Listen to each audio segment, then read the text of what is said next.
WVUA-FM, Tuscaloosa.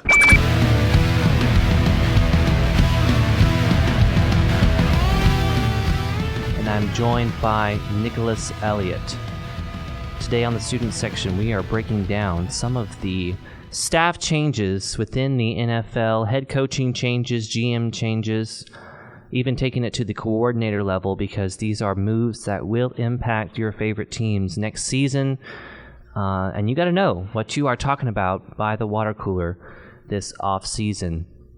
So I'm going to kick things off with the GM, right? You kind of go to the highest level or move from there. There's only 2 new general managers in the NFL this season.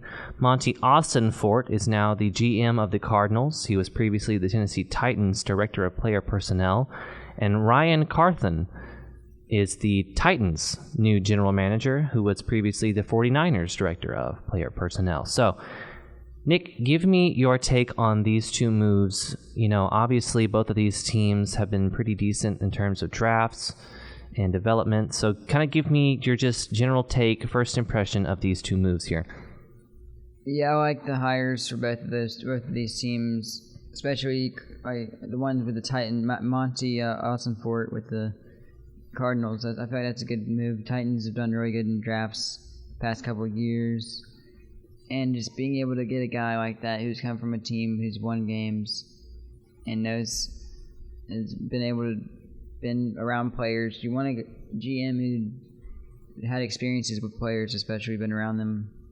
And he's being the director of player personnel. He's been around players, so that'll probably help him in his run as the Cardinals. But the Cardinals, they're kind of in a bad spot right now, so hopefully they can get some good drafts together, because especially if we're working with director of player personnel for both of these teams that made these moves, you're going to be working heavily with the draft, and as a GM, one of your responsibilities is drafting these players, so I feel like that's good that these guys will already have experience around that. Yeah, I agree. I think when you look at both of these moves here, obviously Austinfort with the Titans, they seem to be a really well-run organization, right? I have a ton of respect for Mike Vrabel as the head coach.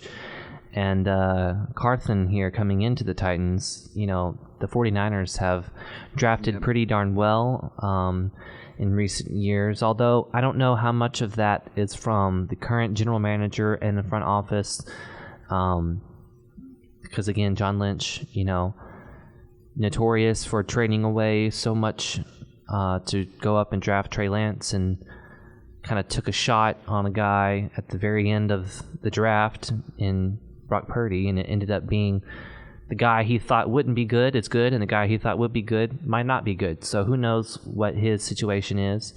But I like both of these moves, and I think that they are good moves. Obviously, the Titans head coach is stable, but Austinfort goes into what I think is probably the least intriguing and least desirable position, which is having to handle the Arizona Cardinals moving forward. Kyler Murray injured, not tons of cap space. You have a ton of older guys who are going to demand a lot of money. So we'll see what happens with the Cardinals this offseason. Speaking of Cardinals, though, Monty Austinfort made his first move as the general manager of the Cardinals when he hired Jonathan Gannon, who was previously the Eagles' defensive coordinator, as their newest head coach. Jonathan Gannon seemed pretty excited to get to work with Kyler Murray, right? I think when you looked at all of the openings across the NFL, this is kind of the one place that you knew you had a star quarterback, right? So you didn't really have to worry about bringing in a guy who was going to be able to find a star quarterback and develop them. Kyler Murray's already been there. He's shown plenty of flashes as an elite quarterback prospect. So they're just bringing in a guy who can hopefully help situate their defense and continue to build that offense around Kyler Murray. So let's get into some of these other head coaching hires. Obviously, the biggest move this offseason was Sean Payton to the Broncos, right? And I think what we'll do a little exercise. So as we go through these different head coaching hires, I want you, Nick, to kind of give me your grade. So like a letter grade in school, give me your grade A+ all the way to F on these head coaching hires, and then kind of give me your opinions on what to expect from those teams under those new head coaches and Sean Payton going to the Broncos, right? The Saints had him on contract, so it was a trade, right, with the Saints. The Broncos are going to send a 2023 first-round pick, which ended up being number 29 overall, and a 2024 second-round pick for Payton. The Saints will send a 2024 third-round selection and Sean Payton to the Denver Broncos, right? So the Saints get a first-round pick, and they upgrade a third-round selection to a second-round selection. All right, give me your grade. Sean Payton, Super Bowl winning head coach, headed to the Denver Broncos. I think Sean Payton, that's got to be A at least. A the B range, B+ to A range. The Broncos, that was probably the best hire they could do. Both the Saints Saints got compensation for that for the hiring of Sean Payton, and they couldn't get much worse or better. They could only go up from where they were with Nathaniel Hackett. He was not a good head coach at all. So being able to have a Super Bowl winning head coach, and then Russell Wilson, who had a shaky year, it wasn't his best year, but he finished out the season, last couple of games without Hackett, strong, in my opinion. So just having that experience as a head coach coming in and working with a Super Bowl winning quarterback, especially in one of the hardest divisions in football, when you have the defending Super Bowl champions, Kansas City Chiefs, in there, along with Justin Herbert, and then who knows with the Raiders. So it's really Raiders and Broncos at the 3 and 4 spot, who could be interchangeable. So, and Chargers. So everybody's fighting for second, it looks like, besides the Chiefs. I mean, it's really who could take down the Chiefs in that division. So I think, especially with the good defense that the Broncos had, so I'd say that's a good hire for the Broncos. I completely agree. I'm going to give this one an A+. Right. I think when you look at it, Sean Payton is probably the only guy in the NFL at this point who can rival Andy Reid in terms of his offensive designs. You know, maybe Kyle Shanahan. I don't know. I don't think anyone's quite as creative as Andy Reid, but Sean Payton is certainly up there in terms of offensive genius. And one thing that Sean Payton always has is a great defensive coordinator. And a great defense, right? He's so good at offense that he can recognize good defenses. And we've seen reporting recently that Rex Ryan, who is currently an ESPN analyst, is interviewed for the Broncos defensive coordinator job. Rex Ryan is one of the better defensive minds out there right now, and I think bringing him in with a defense that was already pretty good can really take this defense to the next level. And now you bring in a guy who I don't think there's anybody better to fix a quarterback, especially a quarterback who's not quite as tall, than Sean Payton, right? He's done it with Drew Brees. The Chargers didn't love Drew Brees. Drew Brees is an undersized guy. What happens? He goes to work with Sean Payton. Sean Payton figures out how to work with the smaller quarterback, and they win a Super Bowl, right? And are one of the more dominant teams in the NFL during the Brees-Payton combination there. So now you have Russell Wilson, who has been one of the better quarterbacks in the NFL for the past several years. And he is smaller in stature like Brees. And you go out there and you bring in Payton, who has that experience working with those smaller quarterbacks. And the pieces on offense for the Broncos are pretty good, right? Yep. Jerry Jeudy at receiver, Tim Patrick, Cortland Sutton at receiver. Yep. You've got Okwa Ibanam at tight end, who's a pretty decent tight end. Javonte Williams, the running back, is very solid. Yeah, I think I could see them going into free agency getting another running back, because Sean Payton likes to use multiple running backs. He was never really a one-man system. And that's what it really comes. No teams in the NFL are one running back. You need to have solid 2 deep running backs in the NFL nowadays. So I think the Broncos could be looking into running backs in the free agency market.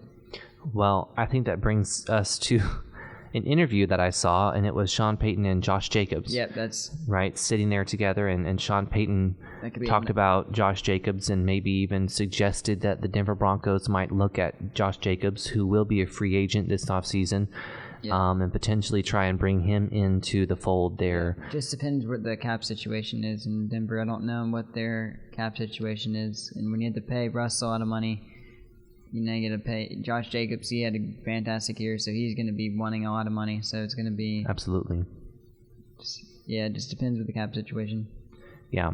Hey, look, I mean, Sean Payton already knows one Alabama. Well, two, right? I think Sean Payton likes the Alabama running backs, right? Yep. He had Mark Ingram there for the longest time. Loved Mark Ingram. Obviously, Alvin Kamara finished his career at Tennessee, but started it at Alabama, right? And Alvin Kamara worked a long time with Sean Payton. Loved, what he brought to the table. Yeah. So, I could see the Josh Jacobs marriage with Sean Payton. I also thought about Jahmyr Gibbs coming out this season from Alabama. He is about the closest you can get to Alvin Kamara. Mm-hmm. I don't think he's quite as powerful, especially after contact, but he is just as elusive in the passing game, if not maybe more so. Yeah, I don't think he'll go there just because they don't have a draft. They don't have a first round pick because they gave that up to the Saints. So we'll have to see. They have a very high second round pick, right, in this year's draft. So if Jahmyr Gibbs were to fall to the second round, I think that might be an option for the Denver Broncos. All right, moving on to the next head coaching hire of this offseason. We're going to grade this one. Another guy with the Super Bowl ring, another offensive guy, another veteran coach, Frank Reich, who was fired this past season as the head coach of the Colts. He is returning to the Carolina Panthers, right? Frank Reich was the very first franchise quarterback for the Panthers, threw the first touchdown pass for the Panthers as a franchise. Obviously, they were a part of that expansion. And now he is taking over the franchise as their head coach. He's made a ton of hires so far that have been really impressive, and we'll talk about a couple of them when we get to this coordinator section. But Frank Reich is taking over the Carolina Panthers. They are looking to improve on offense. They also had a pretty good defense, but like the Broncos, have questions at quarterback. And unlike the Broncos, I think they're in a very winnable division. So give me your opinions on Frank Reich moving to the Carolina Panthers. I'm going to grade it. I think that's going to be like a B for me, B to B plus. Look, he got the Colts situation. Their quarterback play was not very good for him. It was kind of a bad situation for him to get fired, but he's going into quarterback is not really. They're going to be going into getting a rookie quarterback, so he'll have a fresh start with a new quarterback. So it's not like he's going to have like an aging veteran quarterback leading the group. And they got a really good young core on defense and on offense. So he's got a good roster going into that could. That's going to be able to compete in the NFC South. That's very open right now. So I'm going to give that a B plus. I think that's a really good hire, underrated hire that's going to go under the table. I agree. I think this is a great hire. I'm going to give this one an A minus because I know it's high, right? You look at Frank Reich's track record, he hasn't done a tremendous amount, right? But hey, look, he got to the playoffs with Jacoby Brissett as a starting quarterback. Yeah. We're almost at the playoffs, right? Got to the playoffs with Phillip Rivers when he was at the very tail end of his career. Andrew Luck, of course, retiring on them unexpectedly. But when Andrew Luck was there, they were a 10-win team. So had a great season. Yep. I think he's a really creative offensive mind, especially in the run game. And Carolina has proven over the past several years that they like the run game. Their two backs this past year were really good. Chuba Hubbard and what was the other guy's name? Deontay Foreman. Yep, he was really good for them. So he's going to go in there with a good group. And then he's got DJ Moore on the outside. So, he's got a good team coming in that can easily, with one draft at a quarterback, can easily be NFC South favorites. Yep. I mean, Terrence Marshall Jr., who's Yep. the receiver for that 2019 LSU title, is there. He's not quite Jamar Chase or Justin Jefferson, though. He was sort of the third guy for the Tigers during that year, but he's there also. And they have Sam Darnold on the roster now. I don't expect them to really look at Sam Darnold as their future. Yeah. So they'll probably use a top pick, my guess, on could be. On a quarterback. So I guess we'll see. I mean, I could see. I've seen some buzz for them on Anthony. I mean, Anthony Richardson seems to be climbing draft boards, but I guess it's just going to be all about the combine and all about numbers of the combine and just depends what the Bears do. Because I mean, right.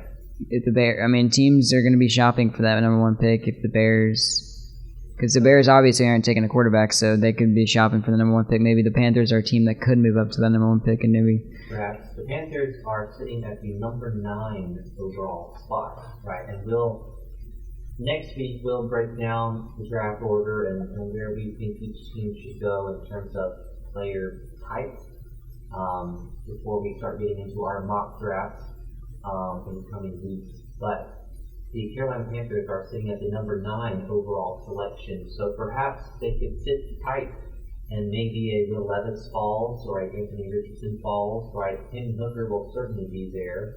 Although he has I think he's going to be a second. I think the first round quarterbacks. I'd be really shocked if Hendon Hooker goes in the first round, not just because he went to that school in Knoxville, but that ACL injury and his age. I don't think a team's going to be wanting to take a shot at that.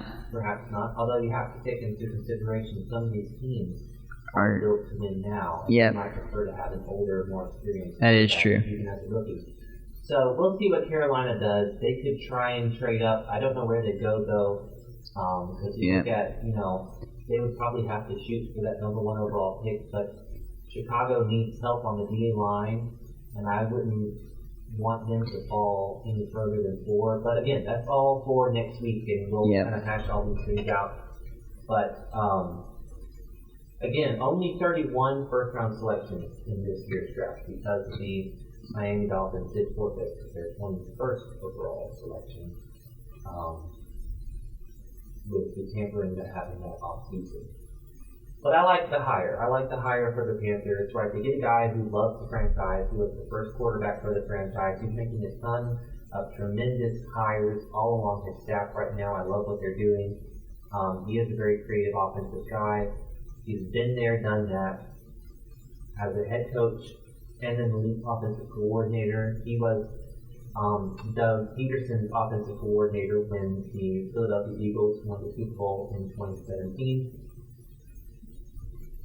I don't know what will happen with the Panthers. They may decide to draft Anthony Richardson and bring in a guy like Jimmy Garoppolo as a bridge quarterback for a couple of years and let Richardson develop, because I personally don't believe Richardson's quite ready to go his first year as a rookie in the NFL. So, I like the hire. I'm going to give it an A-, partly because of what he's been doing so far, and partly because of the fact that he's an offensive coach, and this defense is already good, so I didn't really expect them to just continue to drive in on the defense when they already had a defense.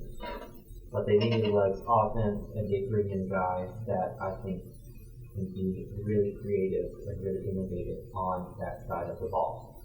All right, stick around after the break. We're going to continue to break down the NFL head coaching changes that have happened this offseason.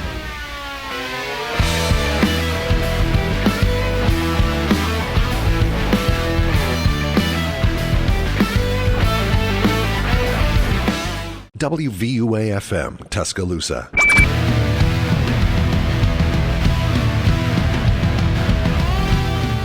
All right, welcome back to the student section. When we left off, Nick was telling us about his opinions on these new head coaching changes in the NFL. We left off with Frank Reich of the Panthers, and I got to say I agree with Nick. I think this is a really good hire for the Panthers. I'm going to go A- on this one here.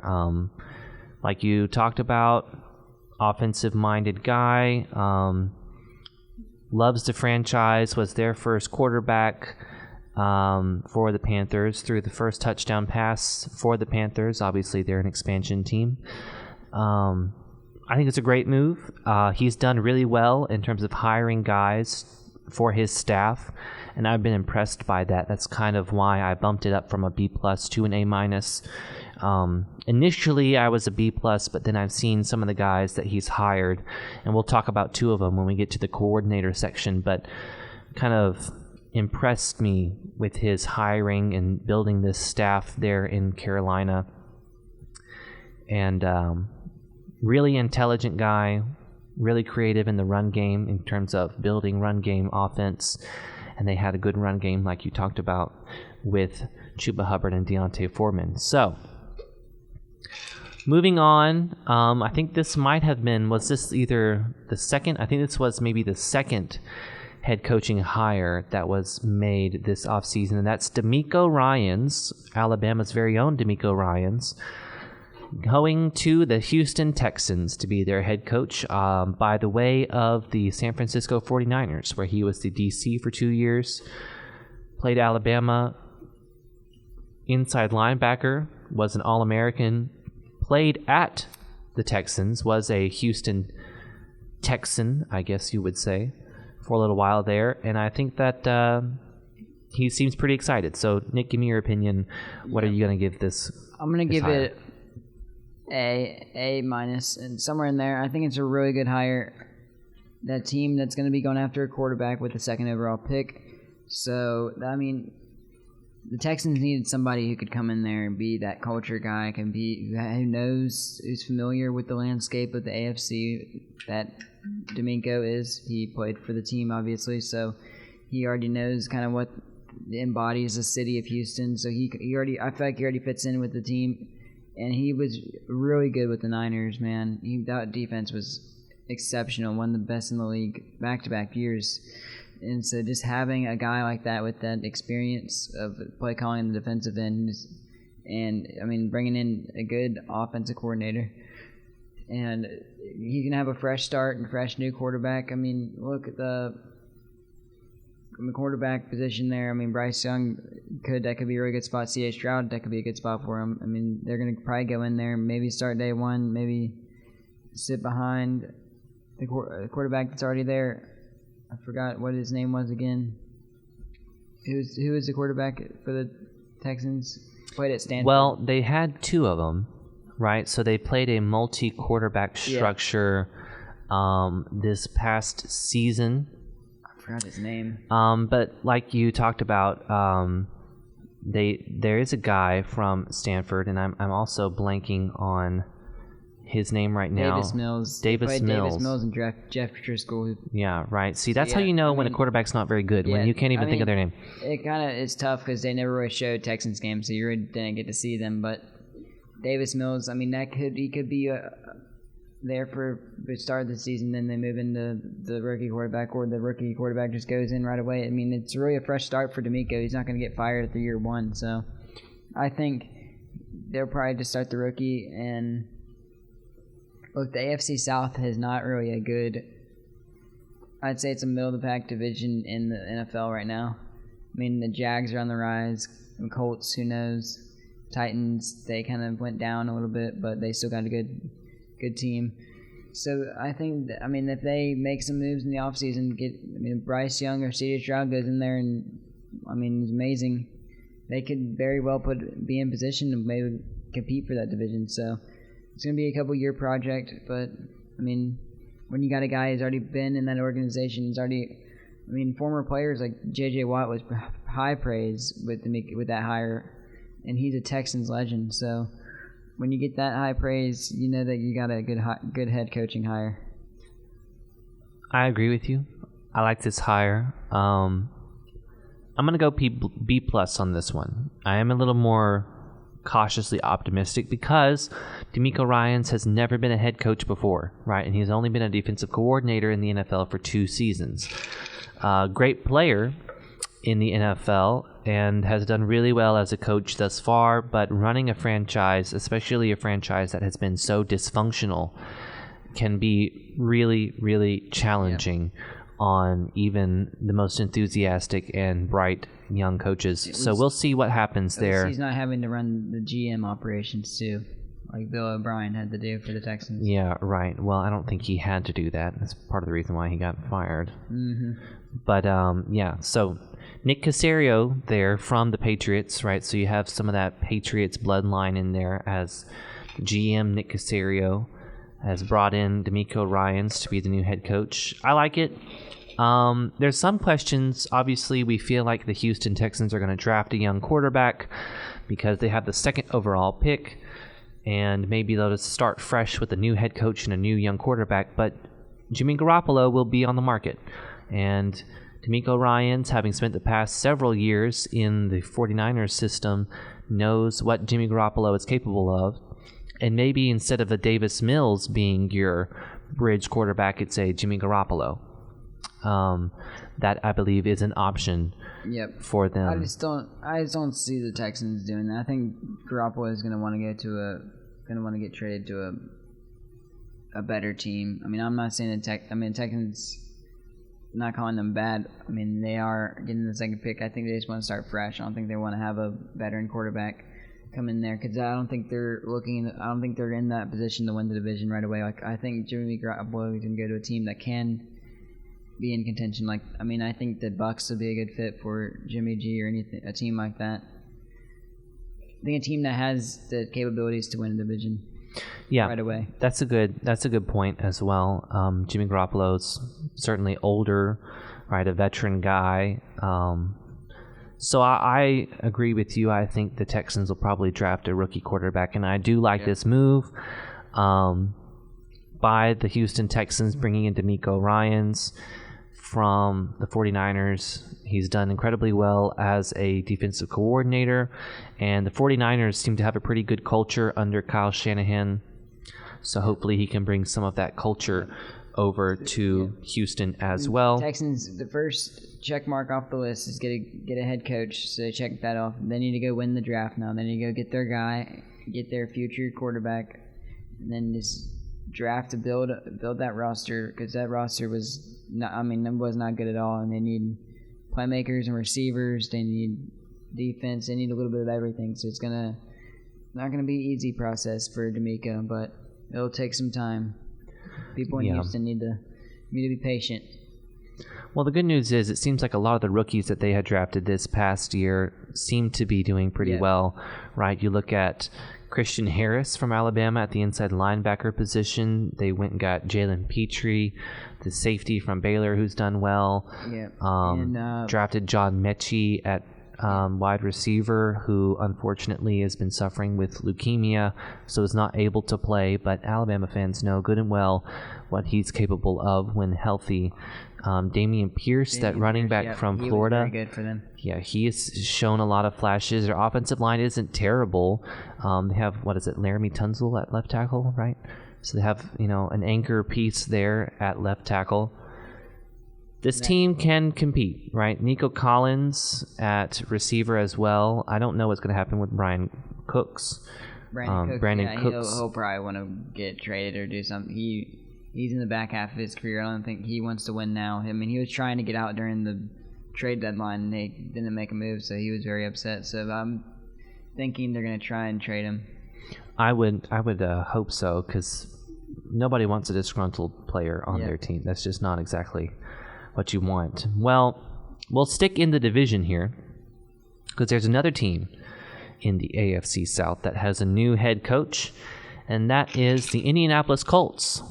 They have hired Shane Steichen, who was the offensive coordinator for the Philadelphia Eagles the past 2 seasons. Obviously, his first year, they make it to the playoffs with Jalen Hurts and unfortunately lose in that wild card round to the Bucs. This year, arguably the best team in the NFL, had chances there to win the Super Bowl. Their offense really, I don't think, was the issue. I think it was more the defense in the Super Bowl, and we talked about that on our last show. You can go to WVUA90.7.com and listen to that show where we gave you our breakdown of the Super Bowl.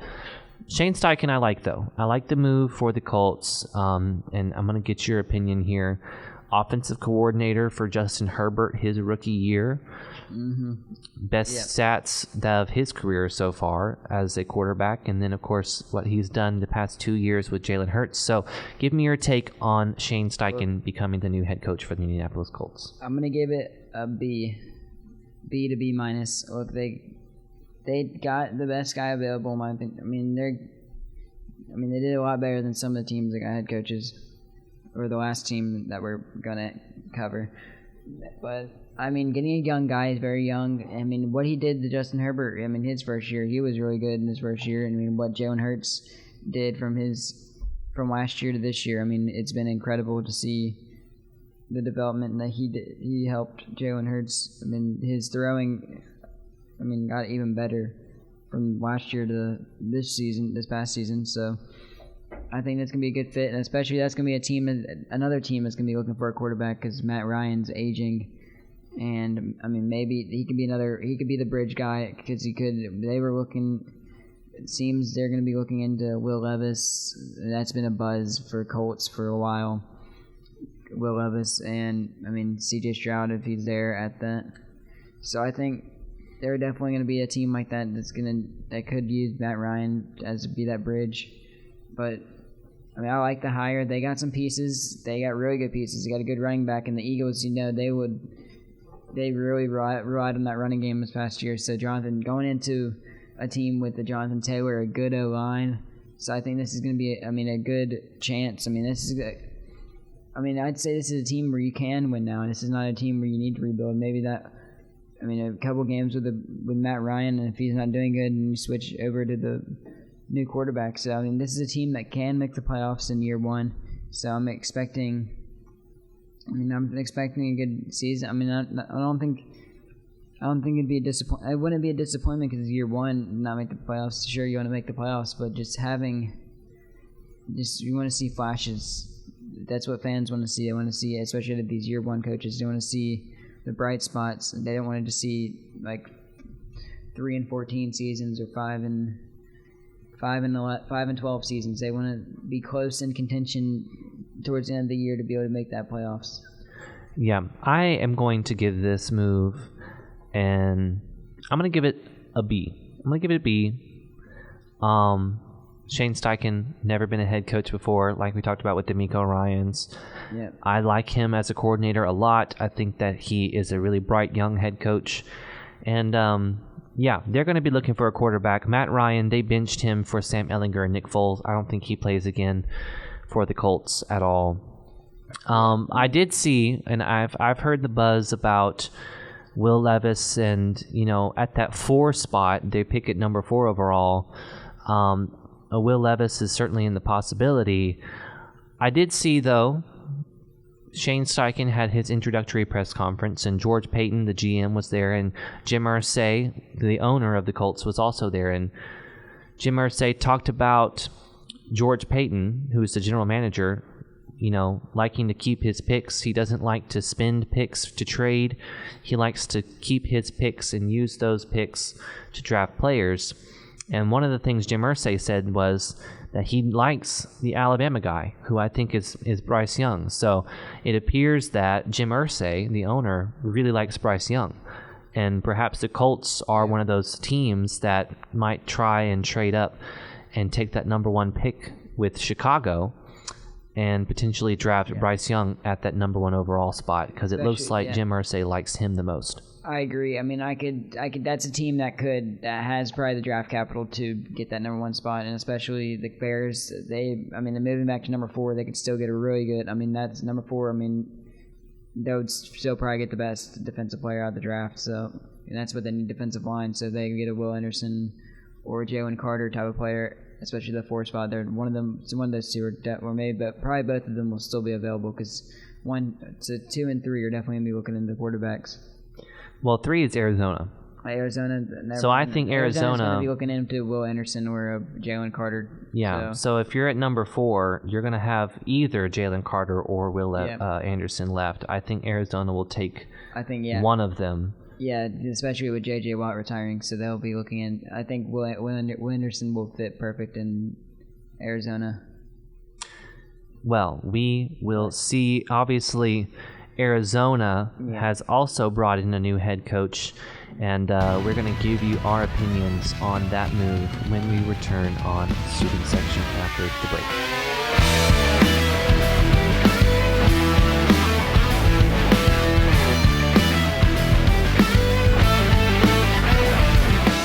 WVUA-FM, Tuscaloosa.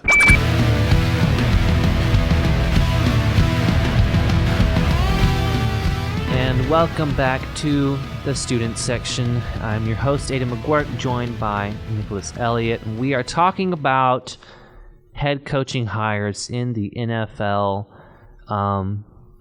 We had 5 new head coaches named this year. So a little less than last year. I think last year we had, 7, right? 7 head coaching changes last year, if I'm remembering correctly. We've talked about Sean Payton at the Broncos, who I think we both gave an A or an A+. Frank Reich at the Panthers, both gave an A, or I think you gave that a B+, right? Frank Reich at the Panthers, if I'm remembering correctly, Nick. And then, of course, Shane Steichen at the Colts. I think we both gave that a B+. Yeah, and then, of course, DeMeco Ryans, you gave an A-. I gave a B+ as well, simply because we don't know what he is like as a head coach yet. Coming to our last head coaching hire this offseason, Jonathan Gannon has been named the head coach of the Arizona Cardinals, who was the defensive coordinator for the Philadelphia Eagles this past season. All right. It felt like the Cardinals were the team struggling the most this offseason to land a head coaching candidate after they fired Cliff Kingsbury, and they have landed on Jonathan Gannon. So, Nick, give me your take and give me your grade. What do you give Gannon as the head coach of the Cardinals? Yeah, this is the D for desperate. They were really, they were trying to get Brian Flores. They were trying to get a lot of guys. This is just a last minute hire to try to get a coach before the draft. They already have Kyler Murray, obviously. So, at least he's going in. At least they got a coach that goes in with the quarterback already in place. So it's not like, because if they would have hired Jonathan Gannon with no quarterback in place, they would have been in very deep trouble. And especially the NFC West. Look, the NFC West is really just dominated by the Niners. Who knows what the Rams are going to do? Rams, Matt Stafford coming back. Injury. Who knows with him? They don't have much draft capital. I think the Rams are good. I think the Seahawks, they weren't bad at all. And I think Cardinals now, they're in a bad situation now that hiring not really a good head coach. That who knows if he's proven or not. He had a good defense, but they watched. The Cardinals owners probably watched the game from the stadium, and he did not do a good job against the Chiefs. And I don't think anybody was stopping the Chiefs that night, anyways. So, and he needed Vic Fangio to come in and help him, and that obviously didn't help. So, who knows what's going to happen with that hire? I just think it was desperation that they couldn't get who they wanted to begin with. So I think, they were trying to get Sean Payton. They could have. I think they just couldn't give enough draft capital to the Saints, or they didn't want to give up that first-round pick. So I guess they had to get desperate, and I guess they just picked up a team from the Super Bowl winning quarterback. This is where Super Bowl finalist.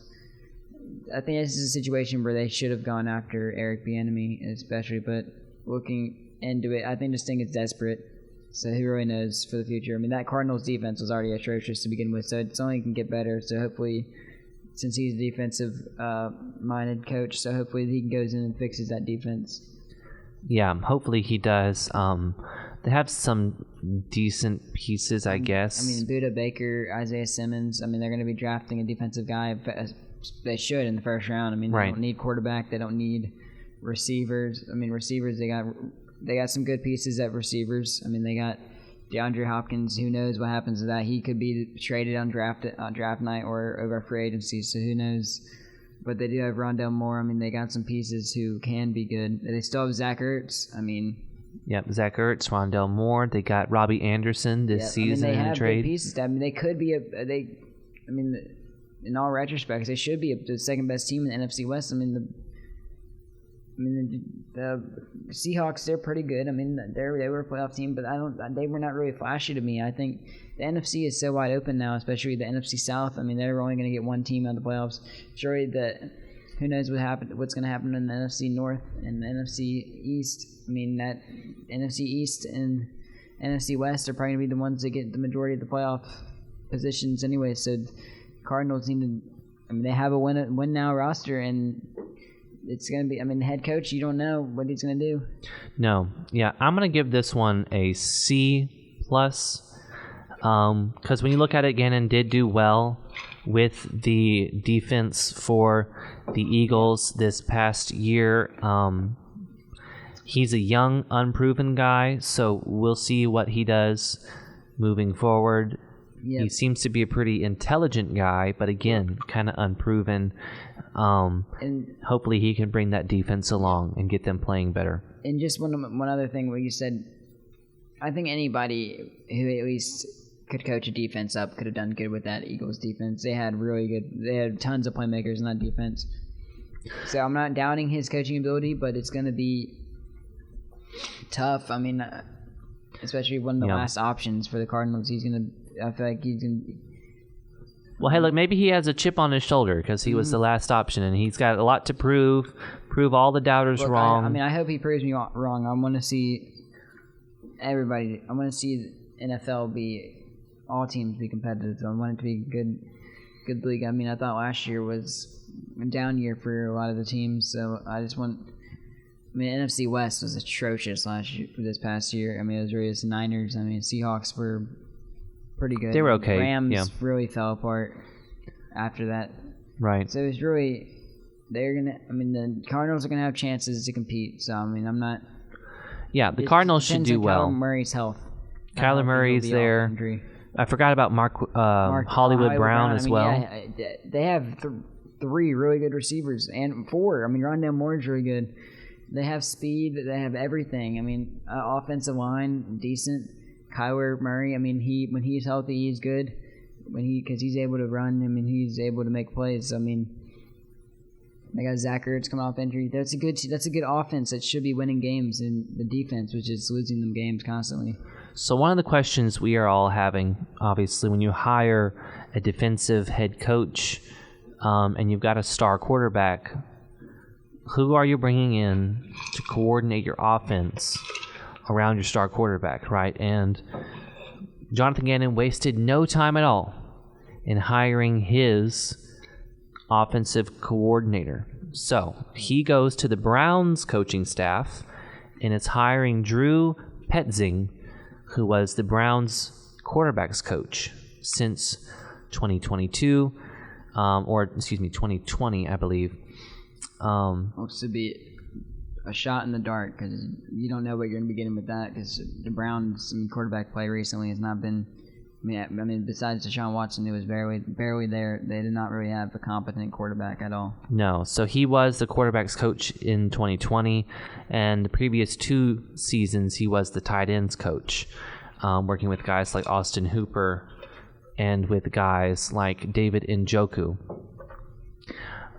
So we'll see what he does. Obviously, it's an underwhelming hire on the offensive coordinator side. I think an underwhelming hire at the head coaching position as well. Jonathan Gannon also went ahead and hired his defensive coordinator. And he goes straight to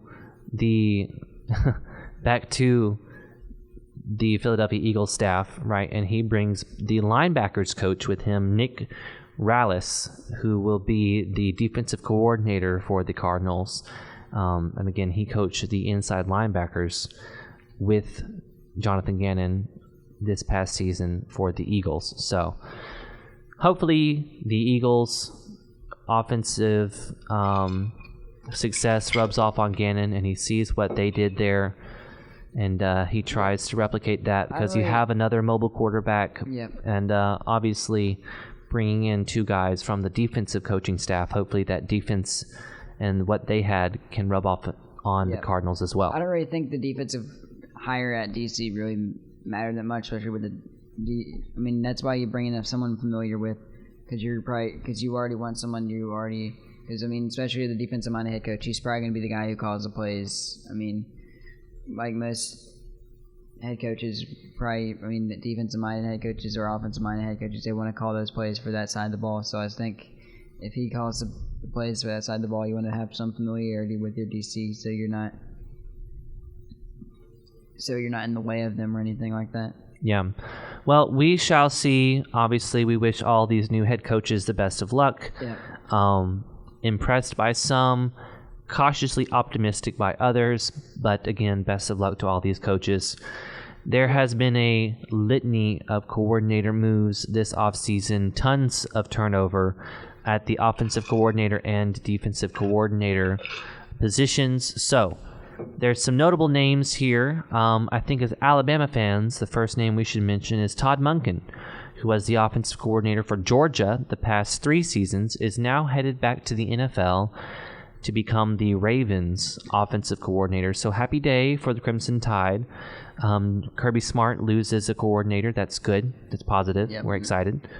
And Todd Monken is headed to the Ravens. Yep. Ravens fans are probably ecstatic because they were very happy to see Greg Roman gone. And who knows what they're going to be doing at quarterback. They need to sign Lamar Jackson. That needs to be number one priority. I don't know why they're trying to shop him or franchise tag him at the worst. They need to sign him. I expect them to franchise tag him. The question is, will it be a non-exclusive franchise tag, in which case Lamar Jackson can go out into the free market and talk with teams, and then of course, let's say he gets a higher contract offer from another team. If he's non-exclusive franchise tag, he can go to the Ravens and say either you match what they are willing to pay me, or you give up 2 first-round draft picks. And you get 2 first-round draft picks for me instead. Or they could exclusive franchise tag him, which means he just can't go off on the free market and he stays for another year. Lamar Jackson represents himself with the help of his mother, which is why I think no deal has been done yet, because he's got no legal representation. So obviously, big move for the Ravens. We'll see how Monken fares when his players are not automatically better than the rest of his division, like they were when it comes to the SEC East. Yeah, I think the Ravens are, especially, they need to get in the receiver market because their receivers are not very good. They have really good tight end with Mark Andrews and Devin Duvernay, Rashad Bateman. Those are not guys. You need a wide receiver one. Those are not wide receiver ones. And then we had Deshaun Jackson. He's aging. They need to go draft a receiver. And the receivers in this draft are not. So maybe I could see the Ravens going after a guy in free agency. Maybe they trade for DeAndre Hopkins or something. That perhaps, could be a team, because if they're re-signing Lamar, they need to get Lamar weapons so he's not having to do it all himself. And with Mark Andrews, because he's been hurt. That's another reason why the Ravens might not want to re-sign him, because he's been hurt the past couple of years. But Lamar is so crucial. But you see what that team looks like when they don't have it. They have no firepower on offense. Well, they're built around Lamar's skill set, so it would obviously take them a little while to transition. Some other notable offensive coordinator moves, right? We kind of stay in the AFC here. The New York Jets have brought in Nathaniel Hackett, who was the Broncos head coach last season, as their offensive coordinator. Interesting move here, right? Yeah. He was the offensive coordinator for the Green Bay Packers when Aaron Rodgers won MVP, right? So positive there. Yeah. Didn't do great as a head coach, but obviously he doesn't have to run the program as the offensive coordinator. I think he kind of ran that show at the Broncos. When you look at the Russell Wilson when he was with Nathaniel Hackett, was a nightmare. It was a total dumpster fire when that on offense they cannot score at all. And then when he leaves, the Broncos offense is actually capable of doing stuff. So I don't know about it. I think I'm going to have some question marks about it. But what he did in Green Bay is still something to look into. And going into the Jets, man, that quarterback situation that's why, they could be in the market for a Jimmy G or definitely for Derek Carr. Derek Carr was just visiting with the Jets. So that's a team that needs a quarterback. I don't think they're going to continue with Zach Wilson.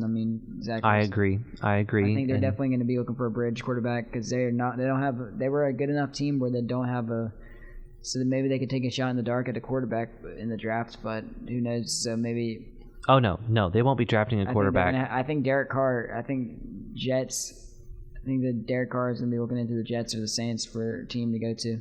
Yep, I heard the meeting went well with Derek Carr, and they are pleased with what they saw from him. They believe that he can be a really good quarterback in the NFL, and I do too. We'll see where he wants to end up. Obviously, I think they would prefer to have Aaron Rodgers. That might be why they hired Nathaniel Hackett. Yeah, I don't see Aaron Rodgers going to the Jets. Another big move at the offensive coordinator position, and this might be the biggest move in the entire offseason. Eric Bieniemy leaves the Chiefs as their offensive coordinator and will take a lateral move and become the offensive coordinator for the Washington Commanders, who as of right now will have Sam Howell as the starting quarterback. That's exciting. Yeah, that Ron Rivera is the head coach, and he's a solid head coach. I think this is one of the best coordinator hires you can ever make. I mean, I think he's definitely the top for me. And especially when you have a guy who's been working with the Chiefs, I don't think this is a really lateral move, because he wants to get into head coaching, and this is going to be his chance to prove if he can be a head coach. I could see him, if he does good at the Commanders, I could see him out as a head coach. I mean, 1 to 2 years. I mean, the most 3 as a head coach. So I think that he made this move for himself. I don't think if he wanted to continue to be at OC, I think he would have just stayed at the Kansas City Chiefs. I mean, why not be content with still being contention with Super Bowls every year? So I think he's doing this for himself, and to be able to spotlight that it wasn't all Andy Reid, that he has the capabilities to coach a team. And it's going to be awesome to see what he does with Sam Howell. Sam Howell, I mean, he won the game against the Cowboys at the end of the year, so... Yep, I'm interested to see what he does. It's unfortunate that he has to do this. I agree with you. I think that's why he's making this move, because he wants to prove to everyone that he can run the entire offense himself. But when you look at Matt Nagy, who was the offensive coordinator under Andy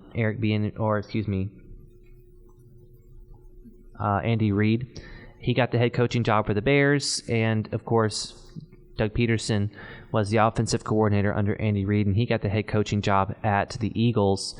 So I think there is, some validity to a lot of these questions about young, promising African-American coordinators not being given head coaching opportunities.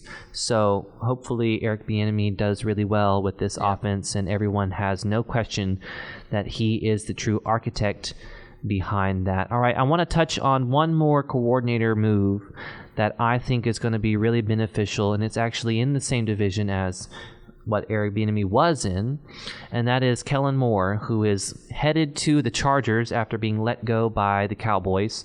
Kellen Moore is going to, team up with Justin Herbert, one of the brightest young stars at the quarterback position, and hopefully try and get a little more out of this offense that has been a little underwhelming at times.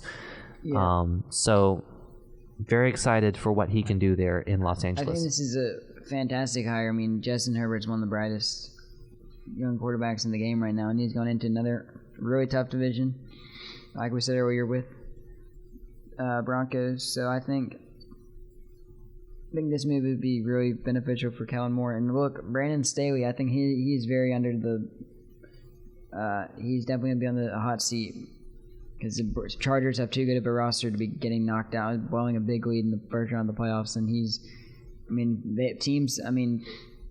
fans, people around the league thought he was going to get fired. I mean, especially if he didn't make the playoffs this past year, I thought he would have been fired, and Sean Payton would have been at the Chargers. But yeah, so absolutely. I think this is a great hire. He's going to go in there. He did really good with that Cowboys offense. The Cowboys offense was scoring tons of points a game. And I don't know why. Cowboys fans were upset with him. I thought he did a fantastic job. So I think he's going to go in there. The city, the fans. It's not like it's a team like the Cowboys as big as the Cowboys. So he's not going to have the fan base all up on 24/7. So I think he's going to have a little bit of leisure. He's going to have a little bit more free space to work with. And he's already working with a really good quarterback with Justin Herbert. So it shouldn't be an issue there. And they have really good receivers. So And one thing is, like Eric Bieniemy, this will be the first time he is under a defensive head coach, right? He was under Jason Garrett, who's an offensive guy, and under Mike McCarthy, who's an offensive guy. So this is the first time that Kellen Moore will really get to run the entire the entire offense himself. And if he has a lot of success within these next couple of years, we could see him potentially becoming a head coach somewhere else. All right, so real quick here. The Panthers, we talked about some of the moves that Frank Reich was making. He made 2 fantastic moves at the coordinator positions, right? Bringing in E.J. Evero, who was the defensive coordinator for the Broncos last season. He is now going to the Panthers and will be their defensive coordinator. Excellent hire on the defensive coordinator position. And then Thomas Brown, who was the assistant head coach and receivers coach for the Rams for the past several years. Got a couple of head coaching interviews this offseason, several offensive coordinator looks. He will go to the Panthers as their offensive coordinator. Obviously, Frank Reich likes to call the plays himself, so Thomas Brown will be there to provide a little bit of diversity in scheme with the more San Francisco Shanahan-style offense that he runs in L.A., and Frank Reich having that more Andy Reid, Doug Peterson type offense that he runs. So 2 very good moves there. And then Miami has brought in Vic Fangio as their defensive coordinator. Excellent hire by Mike McDaniels going into his second year as head coach. I think the Dolphins are going to be a really good team this next season. Made it to the playoffs this year in Mike McDaniels' first year, and had they had their starting quarterback, who knows? They may have even beat the Bills in that game. And last coordinator hire that I want to touch on is the Minnesota Vikings are hiring Brian Flores as their defensive coordinator. He was the associate linebackers coach this past year at the Steelers, and obviously spent several years as the head coach of the Miami Dolphins. Good move by the Vikings. I think that's going to work out really well for them. That has been all that we've got. It's been a lot. It's been a lot of coordinator moves, and there are tons of coordinator moves that we did not even touch. So be sure to keep up to date. Keep up to date with all the coordinator moves. Keep up to date with all the moves that happen in the NFL, especially for your favorite team and for the teams that your team hates, right? Because you got to know your enemy and you got to know yourself in these games so you can know what to expect when the season rolls around. Next week, we are going to be talking about the NFL draft, and spring football is kicking off real soon, so be sure to continue to tune in every Monday night from 7 to 8, because we are going to be updating you on everything we hear down here in Tuscaloosa on the Alabama Crimson Tide and what spring ball has in store for them. I've been Aidan Magouyrk, joined by Nick Elliott, and thank you so much for tuning in.